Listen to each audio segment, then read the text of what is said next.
Hello and welcome back to my channel where we are going to discuss today's hot topic is going to be on Jaclyn Hill's lipsticks.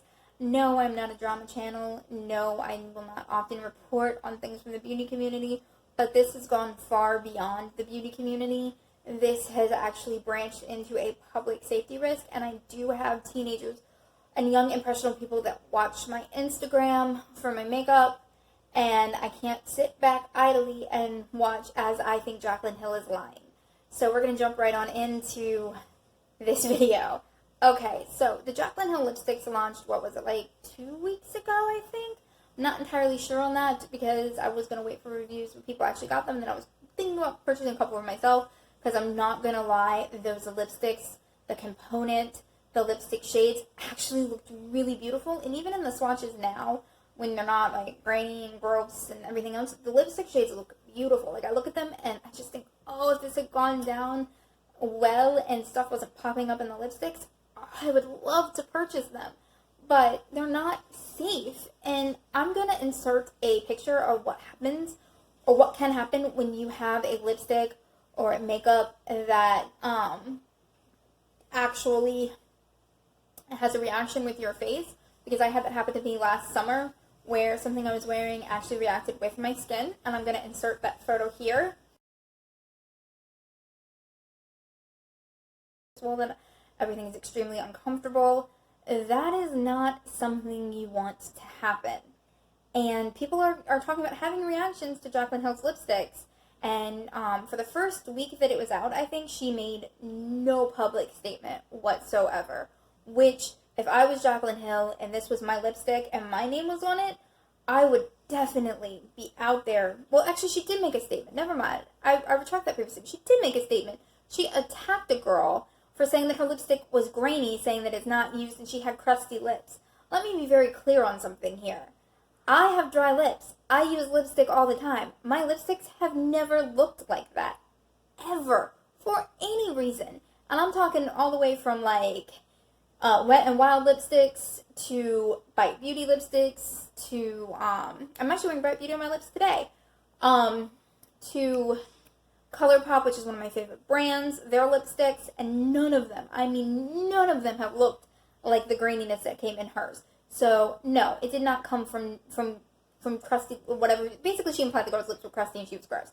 It doesn't come from dry lips. My lips are dry. I peel the skin off all the time.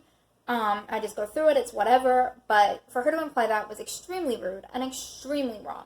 But then she went silent when other people started backing her up, and I'm sure I'm going to get some Jaclyn Hill stands here that are going to be like, her lipsticks are safe, she said they're safe, because I actually told a girl in a comment section of Jaclyn saying that that's contamination, don't put that on your lips, and she's like, oh, I'm returning it, but I trust Jaclyn, you're entitled to your opinion, I'm allowed to mine. Yeah, sweetie, you are, but I'm telling you that this stuff's contaminated and unsafe. Okay, so ran on that over. So yeah, after she went after that girl, then other people started popping things up, and we started seeing things like these little holes and fibers. Some people are actually talking about hairs.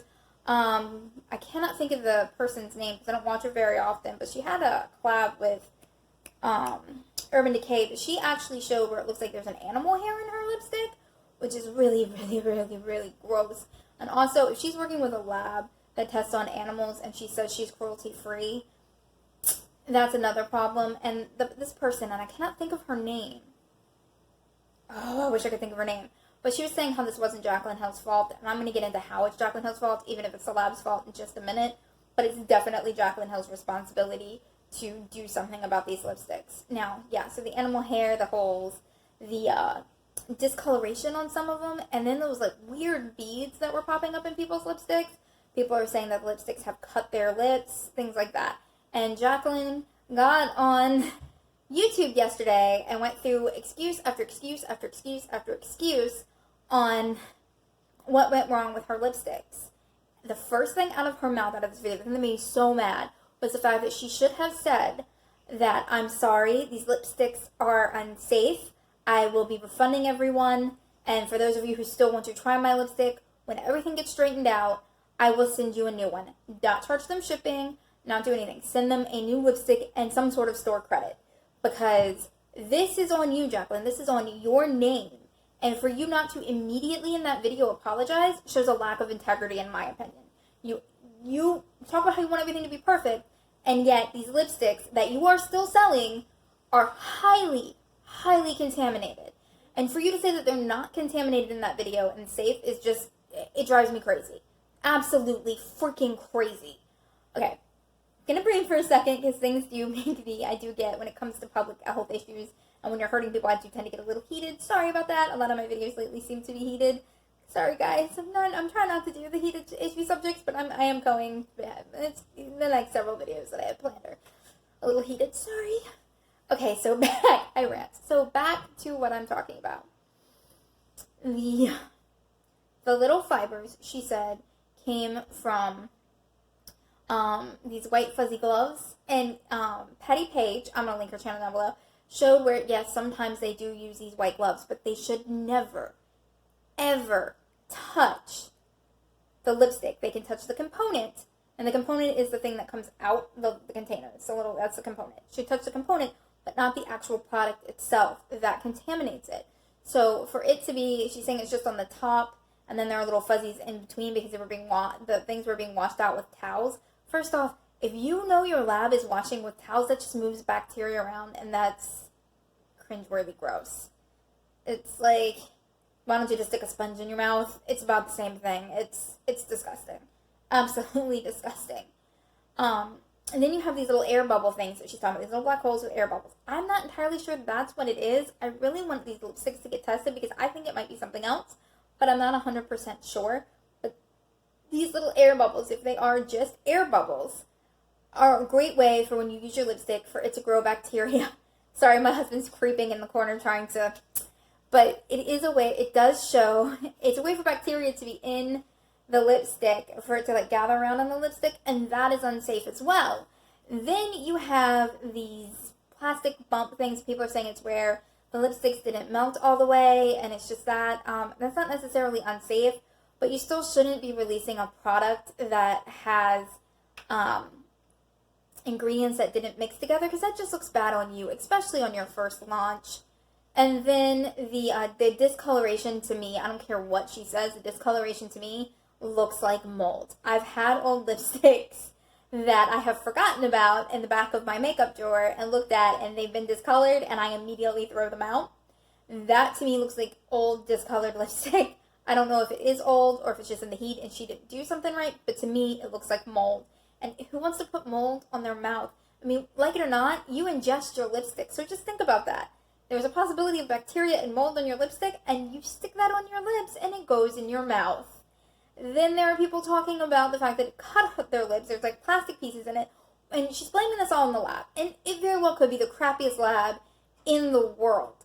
But as a makeup owner, a makeup brand owner, you should be checking your product. I don't care if you're in Florida and your product is in California. The first time you hear that your lipstick has stuff in it, get your butt on a freaking plane and check that out. The fact that you are still sitting in Florida means you just don't care. You're all about the money. You just don't care. And then she hasn't recalled her product. She knows that a lot of her products are contaminated, and she's coming out there and saying that it's like 1% of 1% of my product is contaminated. Everybody, and I do mean everybody that I have seen has had at least one or more lipsticks contaminated. I've had kids on Instagram messaging me, sending me pictures, asking me, is this safe? No, it is not safe. Do not listen to Jaclyn Hill when she says it's safe. She is lying to you. And she needs to recall these fracking lipsticks. And the fact that it's been almost 2 weeks now and she hasn't recalled them, and all she said is that she's sorry and to send them back, shows a lack of genuine integrity from her. And I really don't have much more to say as my husband's waiting for me to get off. I'm going to look at this, see if it's worth it, and then I'm going to put it up, and I will see you tomorrow.